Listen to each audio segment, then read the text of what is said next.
Welcome, dear Thriver to Thriver TV, where you learn how to be empowered and how to overcome narcissistic abuse. Today, I want to talk to you about what happens when you tell a narcissist no, because it's going to be uncomfortable, possibly even disturbing, or even put you in the firing line of abuse, because a narcissist does not like it when you say no. And the reason why they don't like it is because they want their own agenda fulfilled. And of course, that's usually at your expense. So things like when they request for you that you give them money to help them out with something, or that you let go of your values and your truths and your opinions, and even give up your dreams. Those are the times when, of course, you're going to want to say no because it doesn't feel right to you. So what I'm going to do is I'm going to today give you some tips and some ways to protect and prepare yourself for when you do say no to a narcissist. All right, so let's have a look at some of the responses that a narcissist is going to give you when you try to say no.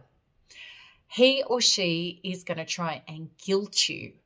So this is a really common way that a narcissist will try and get you to drop your no, to step back from it. So it's going to be things like telling you that you're a bad person, that you're selfish, that you only care about yourself, and that you certainly don't care about them. And if you have said no with lots of words and justifications around your no, then the narcissist is going to be able to argue this more effectively. So it's very important that when you give your no, that you keep it really short and sweet, and don't go into trying to convince the narcissist, because really your no is about you being convinced about it rather than trying to convince them. The more information that you hand over, the more the narcissist can twist it and turn it and shame you about it. So a tip for this is to keep your no as simple and as short as possible. Something like, I'm not prepared to do that, or I'm not comfortable with that, can be pretty effective, and it's a lot harder to argue with. And there's much more power in you using an I statement and really owning it, that this is my decision, rather than making your conversation about the narcissist or the reasons why they're wrong and you're right. Just keep it as an I statement because it's much harder to argue with. So also too, if you're saying a no to a narcissist, they may try to derail you with a nasty threat.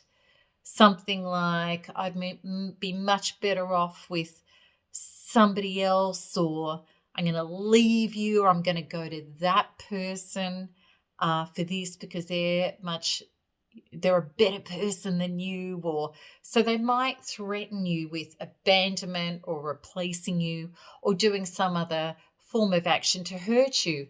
And this is where you need to be strong and honor yourself and say, my answer is still no. Okay, do whatever you need to do. My answer's still no. And that's all you need to say calmly and solidly.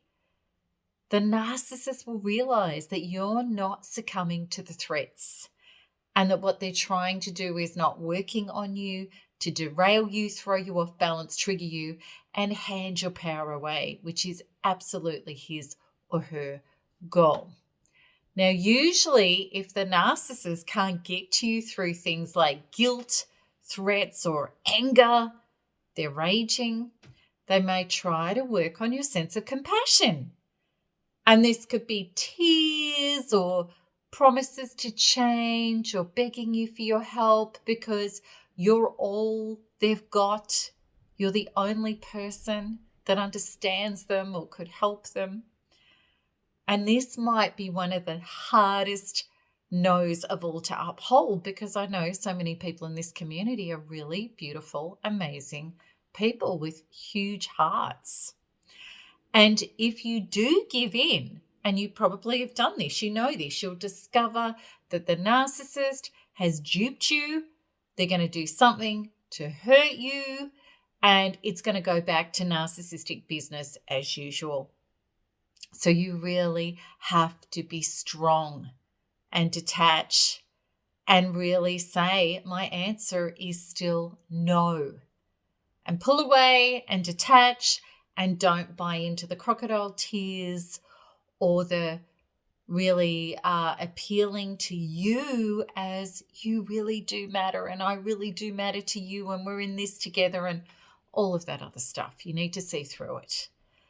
Now, let's take a look at why it may have been a real struggle for you to say no.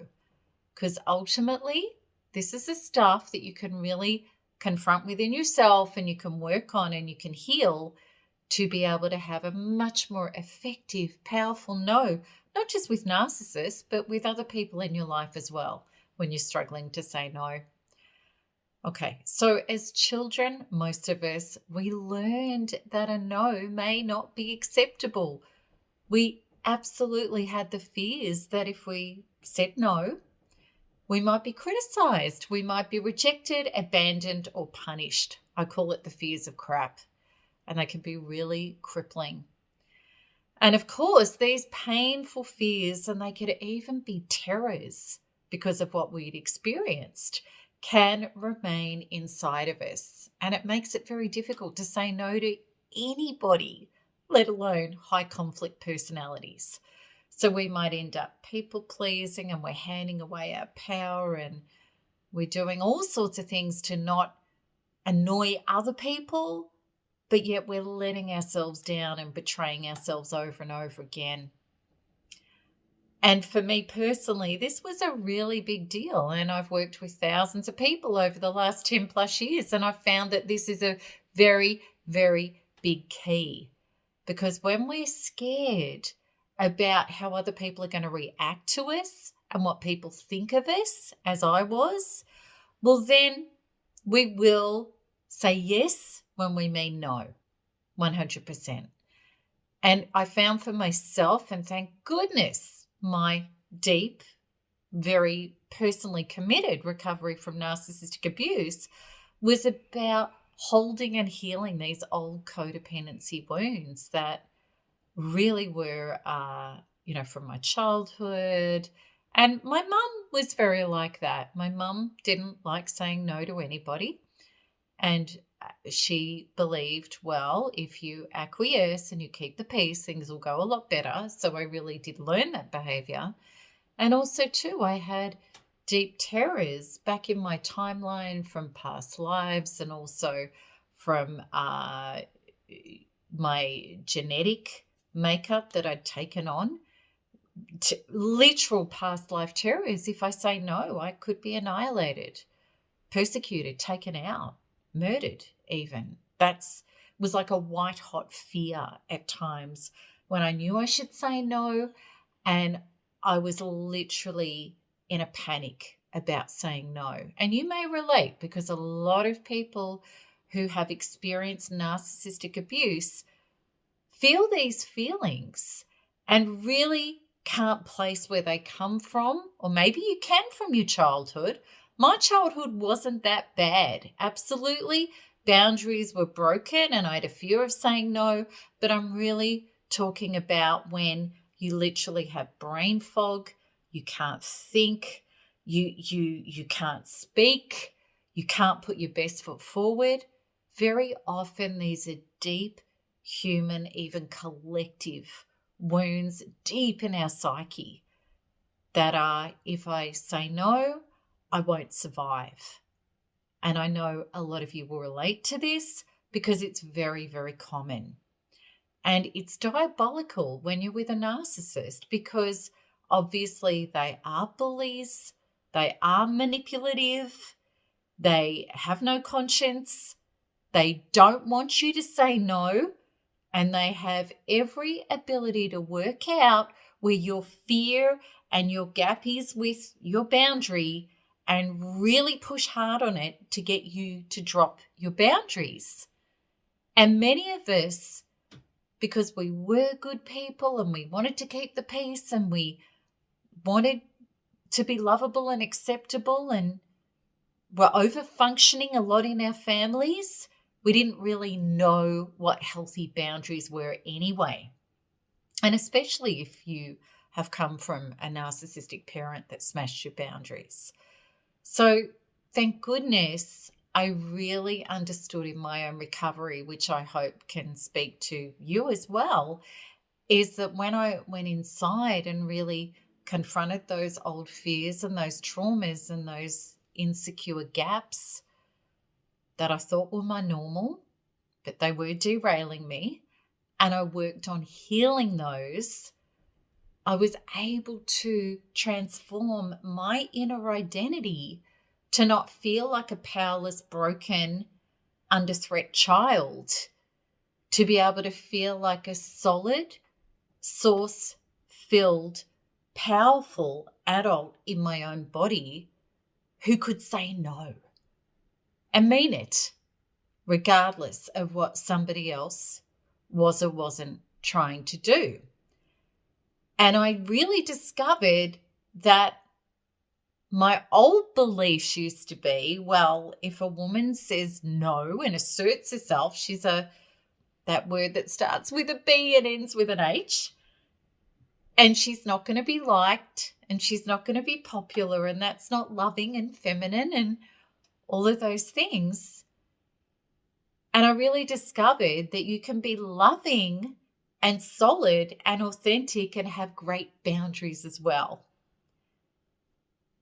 And you can deal with narcissists, because when you're solid in your body and you say no and it's very simple and you mean it and you can't be derailed. And even if somebody twists and turns and you say, look, your opinion of me actually doesn't matter to me. My opinion and my truth to me is what does matter. It's very, very powerful. And when you've done enough inner work to come home to yourself and know that that is the truth of your life, it becomes very effective in being able to repel other people trying to derail your no, and you actually lose respect for them. So rather than being the broken child within who wants to be loved and approved of and wants that person to grant you security and safety, you've raised above that, where you're that to yourself and you no longer need them to get your no to feel safe, because you just are safe. And I know for women, this has been a struggle in many, many ways. And really, if we go back into our genetic history and makeup, if a man rejected a woman and he threw her out of the hut, she couldn't survive. She couldn't fend for herself and hunt for herself, and she wouldn't be safe against predators and, maybe other men that could threaten her survival and her security. But I want the men out there to know too that this hasn't just been the saying no a problem for women. It's deeply been a problem for men as well, because many men have believed, maybe from their narcissistic mothers or even their codependent mothers who've been broken down by narcissists, that if I can't fix her and I can't keep her happy and I can't make her well, she won't love me. And there's so many beautiful men in our community that are working through their wounds of, I have to keep a woman happy and I have to say yes to her, otherwise she won't love me. So you can see how that works. It comes from another dynamic, but it works in a very similar way. So I really hope that this can help, and this is some food for thought for you. And it's going to make it clearer why you haven't been able to say no, how there's work to do on that, and how to show up in your no in a different way. And ultimately, you'll know with high conflict people who can't safely love and accept you and co-create security and survival with you because they don't have the capacity or the desire for teamwork and cooperation. Ultimately, your no's are going to be you're willing to lose it all to get it all. You're willing to say no to that request, no to that behavior, no to this life with you, so that I can move forward and generate a life that is healthy with the healthy aspects of life and people who do have the resources and the desire to grow and create healthy relationship with me. So I would really love to help you understand more about this and exactly the deeper inner work that I'm talking about to get your boundaries right against narcissists and for your life going forward. So I'd love to invite you into my free webinar, which is melanietoniaevans.com/free webinar. You'll see the link in this video and it's also in the show notes. And I'd love you to come in because it's 2 hours of your time to understand the deeper roots of your trauma and painful beliefs that are not allowing you to say no. And then I'm going to take you through a free healing, which will help you reprogram why you haven't been able to say no. So I'd love you to come in and join me there. And I'm looking forward to your comments and your questions below once this is on the blog and also too on YouTube. And remember to like and share this video with somebody that it could help. All right, lots of love to you, dear Thrivers. Bye-bye.